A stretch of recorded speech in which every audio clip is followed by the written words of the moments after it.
मेरा नाम सावित्री श्रीवास्तव है। आज मैं क्लास 8 को हिंदी लिटरेचर का पाठ दीवानों की हस्ती पढ़ाने जा रही हूँ। ये कविता श्री भगवती चरण वर्मा जी द्वारा रचित है।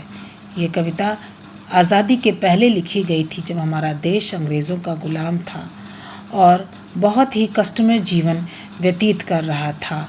ये दीवाने वे देशभक्त हैं, वे देश से प्रेम करने वाले स्वतंत्रता सेनानी हैं, जो दूसरों की खुशियों पर स्वयं को न्यौछावर कर देते हैं। वे देश की स्वतंत्रता के लिए मर मिटने वाले लोग हैं। तो आइए बच्चों, शुरू करते हैं। हम दीवानों की क्या हस्ती हैं, आज यहाँ कल वहाँ चले, मस्ती का आलम साथ चला, हम धूल उड़ाते जहाँ चले। इन पंक्तियों में कवि ने स्वतंत्रता आंदोलन के सेनानियों के कार्य व्यवहार और मनोदशा का वर्णन किया है।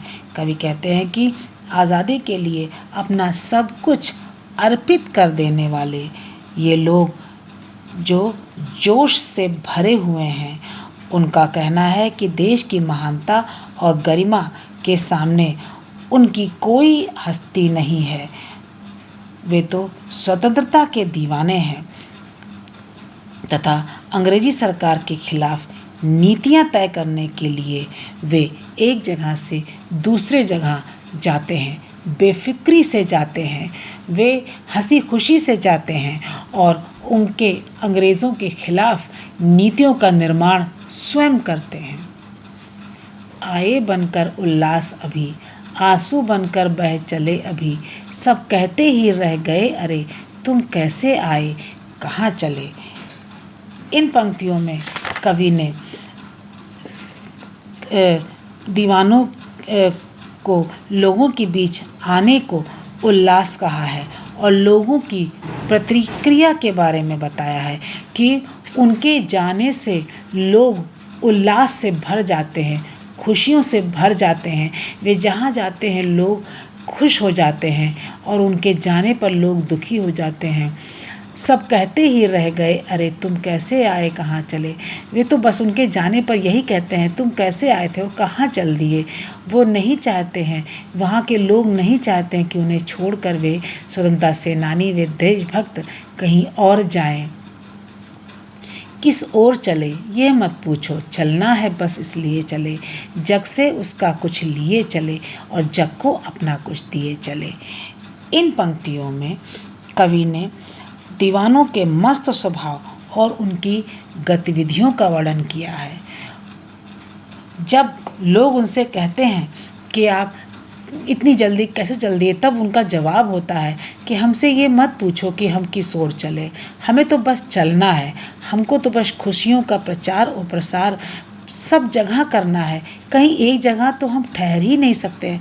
हमको तो पूरे संसार से उनके दुखों को लेना है और उन्हें खुशियाँ बांटना है। तो हम से ये सवाल मत करें कि हमको अब कहाँ जाना है, हमको तो सब जगह जाना है। दो बात कही दो बात सुनी, कुछ हंसे और फिर कुछ रोए, छक्कर सुख दुख के घूंटों को हम एक भाव से पिए चले। इन पंक्तियों में कवि ने दीवानों द्वारा सुख दुख को एक समान रूप से अपनाने की प्रवृत्ति का वर्णन किया है। कवि के अनुसार ये दीवाने मस्ती भरा जीवन जीने वाले लोग हैं और लोगों से अपनत्व जताते हैं। वो उनसे प्यार भरी दो बातें कहते हैं, उनसे दो बातें सुनते हैं, उनके साथ हंसते हैं, उनके साथ उनके दुख में रोते हैं।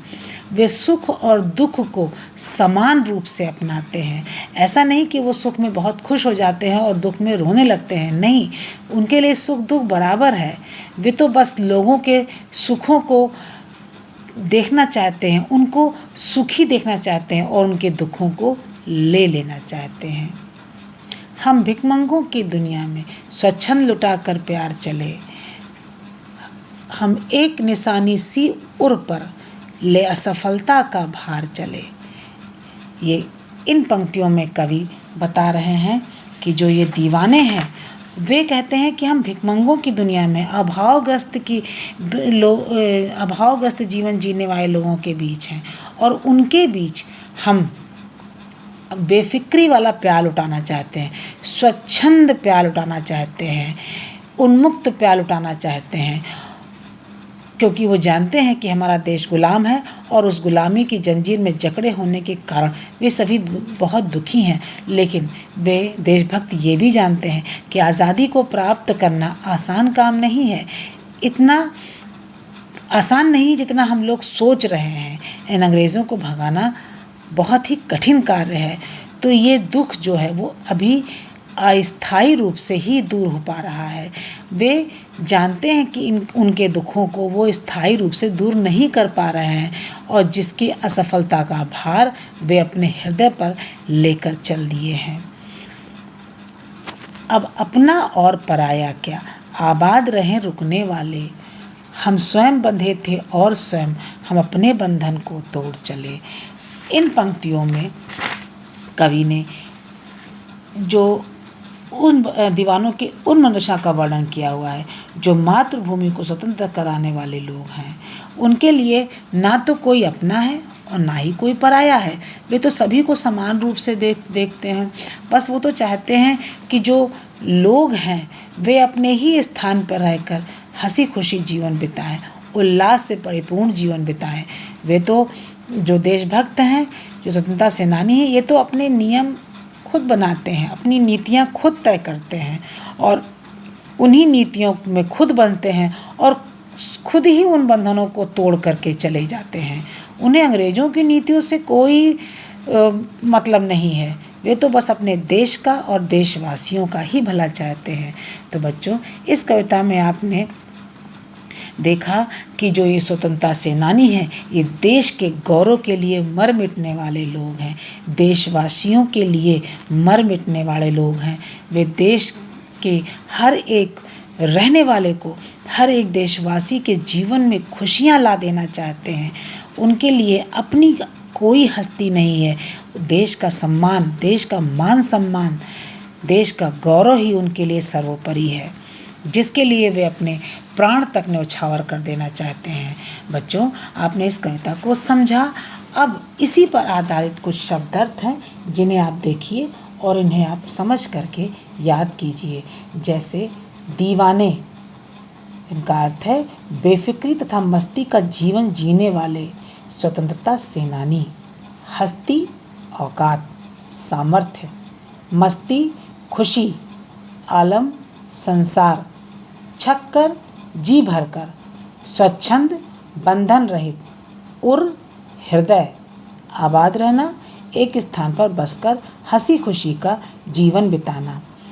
बच्चों, इस कविता के आधार पर मैंने आपको कुछ प्रश्न दिए हैं जिसका उत्तर आप अपनी रफ कॉपी में लिखिएगा। पहला प्रश्न है कवि तथा कविता का नाम लिखिए। दूसरा प्रश्न है कविता के अनुसार दीवाने कौन हैं और उनकी क्या क्या विशेषताएं हैं। प्रश्न नंबर 3, ये दीवाने स्वयं को कब असफल महसूस करते हैं। धन्यवाद।